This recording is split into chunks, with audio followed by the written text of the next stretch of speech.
Ada hadis qudsi. Saya bacakan hadisnya, lalu saya akhiri. Ini rahasia yang sangat besar. Ini hanya terjadi dalam sholat. Saya ulang, hanya terjadi dalam sholat. Qasamtu shalah baini wa baina abdi ala nisfain. Kata Allah di hadis qudsi, saya bagi sholat itu dua bagian. Antara hak aku dengan hak hambaku. Dua bagian. Wali abdi ma sa'al. Kalau hambaku benar menunaikan hakku, maka aku akan berikan hak dia. Apa itu? Yuk masuk. Ini rahasia terbesar. Idza qala al-'abdu alhamdulillahi rabbil alamin. Kalau bacaan hamba di Al-Fatihahnya sampai kepada alhamdulillahi rabbil alamin, qala Allah azza wa jalla, maka Allah akan menjawab bacaannya. Hamadani abdi, hambaku sedang memujiku.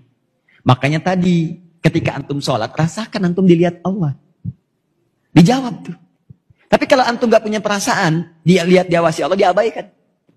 Selesai itu. Makanya lain ke hatinya tuh ada perasaan enak.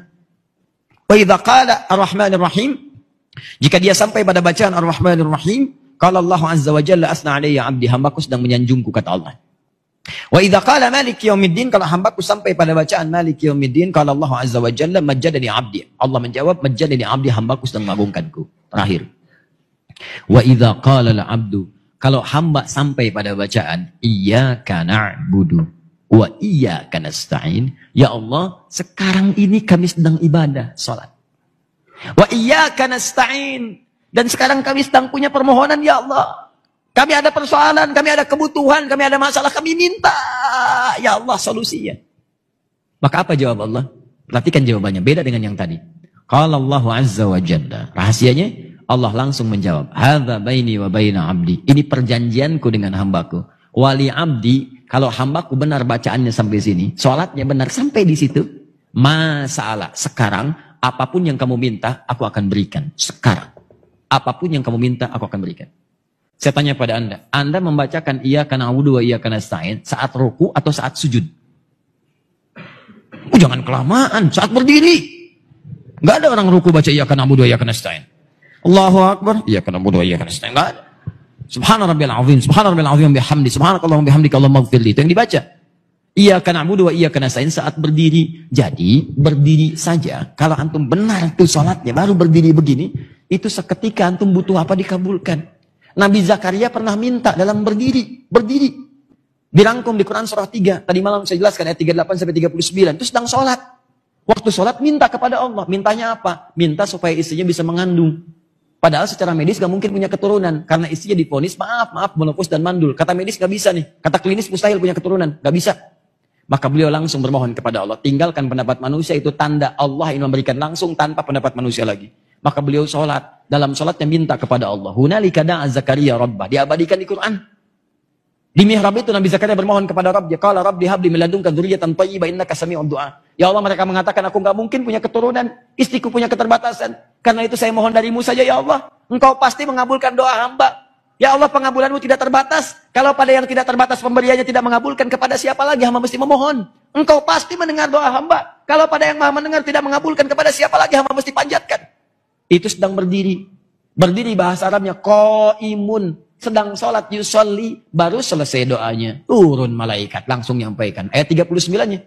Quran surah 3 ayat 39. Fanadatul malaikatu wa huwa qaimun yusolli fil mihrab. Annallaha yubashshiruka bi Yahya. Tiba-tiba turun malaikat, nih dijelaskan pentingnya ini. Sedangkan beliau masih berdiri dalam sholatnya. Turun jawaban, Allah mengabulkan, memberi kabar gembira, istrimu akan mengandung, melahirkan, punya anak, namanya langsung dari Allah Yahya.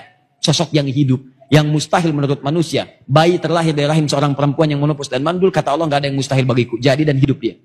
Kapan dipanjatkan? Berdiri. Dalam apa? Sholat. Nabi Zakaria sholat dalam berdiri, minta dikabulkan. Umat Nabi Muhammad, nabinya spesial. Orangnya hebat, luar biasa. Umatnya juga luar biasa. Dulu umat Nabi dulu, lihat nabinya belum tentu beriman. Umat Nabi Muhammad gak lihat nabi, masih beriman.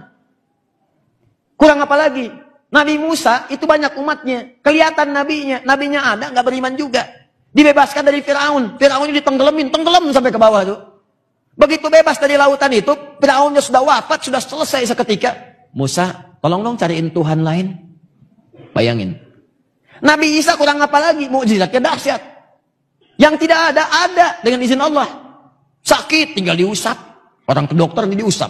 Nabi Isa sakit mata, usap melihat. Nabi Isa kolera, usap lihat. Nabi Isa, ini Nabi Isa itu usap, tinggal usap. Dokter bangkrut lah pada saat itu. Ya. Usap. Yakin.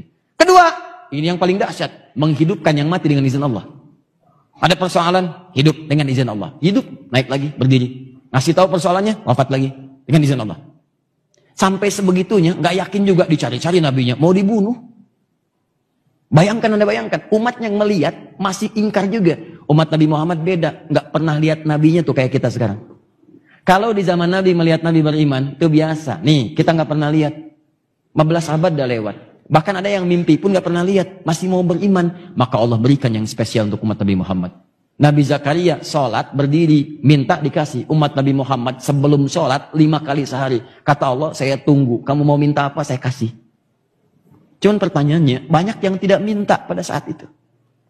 Saya tanya pada antum, ketika antum sampai pada ayat ini, iyyaka na'budu wa iyyaka nasta'in, antum minta apa? Ayo. Padahal jelas. Baca Al-Baqarah ayat 45. Wasta'inu bisabri wassalah.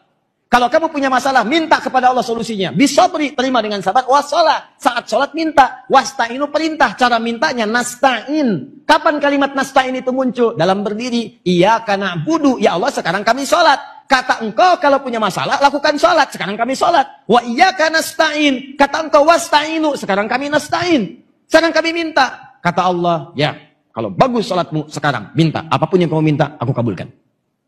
Pertanyaan saya, ini rahasia besar. Berapa di antara kita yang pernah minta dalam posisi seperti itu?